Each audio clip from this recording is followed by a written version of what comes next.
Hello friends. आज हम लोग मैथ ट्रिक्स का डे थर्ड पढ़ने वाले हैं। इससे पहले दो लेक्चर्स मैं दे चुका हूं। अगर आपने उन्हें अभी तक नहीं देखा है देन प्लीज़ उन्हें देखिए। अगर अभी तक आपने चैनल को सब्सक्राइब नहीं किया हुआ है देन प्लीज़ चैनल को सब्सक्राइब कीजिए। तो फ्रेंड्स आज भी हम लोगों ने कुछ टाइम स्पीड एंड डिस्टेंस के ही क्वेश्चंस लिए हुए हैं। देखिए ये बहुत ही एक इंपॉर्टेंट क्वेश्चन है, पेपर में इससे रिलेटेड आपको क्वेश्चन मिलने के बहुत ज़्यादा चांसेस होते हैं। तो चलिए पहले इसको समझ लेते हैं क्या कह रहा है क्वेश्चन में। देखिए क्या बोलता है कि पटना से हावड़ा को जाने वाली एक रेलगाड़ी हावड़ा से पटना को आने वाली एक रेलगाड़ी से मिलने के बाद क्रमशः 9 घंटे और 16 घंटे में अपने अपने गंतव्य पर पहुंच जाती है। तो इनकी चालों का अनुपात बताइए। ठीक है, क्या क्वेश्चन कह रहा है कि एक train going from Patna to Howrah. तो चलिए यहाँ पे बना लेते हैं कि अगर ये एक स्टेशन पटना है तो ये दूसरा कौन सा स्टेशन है, हावड़ा का। ठीक है, तो ये कुछ इस तरह से है कि यहाँ से जो ट्रेन चलती है पटना से हावड़ा के लिए, तो दूसरी एक ट्रेन कोई है वो कहाँ से चलती है, हावड़ा से पटना के लिए।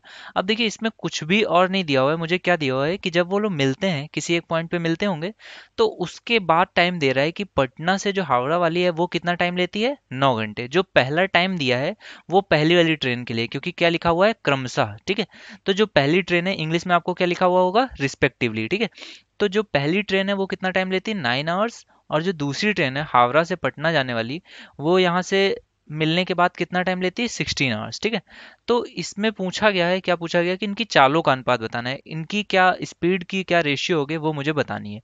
तो देखिए बहुत ही इजी क्वेश्चन है, इसके लिए एक डायरेक्ट फॉर्मूला होता है। वो क्या होता है कि अगर स्पीड मैं मानूं कि पहली वाली ट्रेन की S1 है और दूसरी वाली ट्रेन की क्या है, S2 है, तो इसका सीधे से आंसर क्या आ जाता है, रूट ऑफ, अगर S1 ऊपर है तो T1 कहाँ होगा, नीचे, उसके इन्वर्सली प्रोपोर्शनल। और S2 अगर नीचे है तो T2 जो उसका टाइम लगना है वो कहाँ पे होगा, ऊपर। ठीक है, अगर पहली ट्रेन का टाइम T1 है और दूसरी वाली ट्रेन का टाइम कितना है, T2, तो सीधे से फॉर्मूला क्या होता है, S1 upon S2 is equal to root of T2 upon T1। ठीक है, देखिए जो भी चाल होती है, चाल आपको पता है क्या होती है, चाल बराबर क्या होती है, दूरी बटे समय। ठीक है, अब दूरी तो पता नहीं है तो समय के वो कैसी होती है, इनवर्सली प्रोपोर्शनल होती है। समय के कैसे होती है, इनवर्सली प्रोपोर्शनल होती है, यानी कि अगर समय बढ़ेगा तो चाल कैसी होगी, कम हो जाएगी। ठीक है, तो इसीलिए जो S1 की स्पीड जो मुझे निकालनी होगी उसके टाइम क्या करना पड़ेगा मुझे, उसके जस्ट इनवर्स में रखना होगा। सिमिलरली S2 के लिए जस्ट उसके इनवर्स में। ठीक है, तो इसके देखिए आपका आंसर क्या आ जाएगा, S1 अपॉन S2 की वैल्यू कितनी आ जाएगी, अंडर रूट में T1, S1 ऊपर है तो T1 कहाँ पे होगा, नीचे, तो T1 कितना है, 9 आवर्स, ये यहाँ पे आ जाएगा। और S2 कितना है, 16, तो उसके लिए टाइम कितना लगा हुआ है, 16 आवर्स, तो ये ऊपर आ जाएगा। तो देखिए इसकी वैल्यू कितनी आ जाएगी, 4/3। ठीक है, अंडर रूट ले लूंगा, 16 का 4 और 9 का 3। तो दोनों की चालों में अनुपात कितना आ जाएगा, S1 upon S2 is equal to 4:3। ठीक है, तो बहुत ही तेजी से इस क्वेश्चन को आप सॉल्व करते हैं। चलिए एक और इसी टाइप का क्वेश्चन देखता हूँ। अब देखिए सिमिलर क्वेश्चन है, बस वैल्यूज थोड़ी सी चेंज की गई हैं।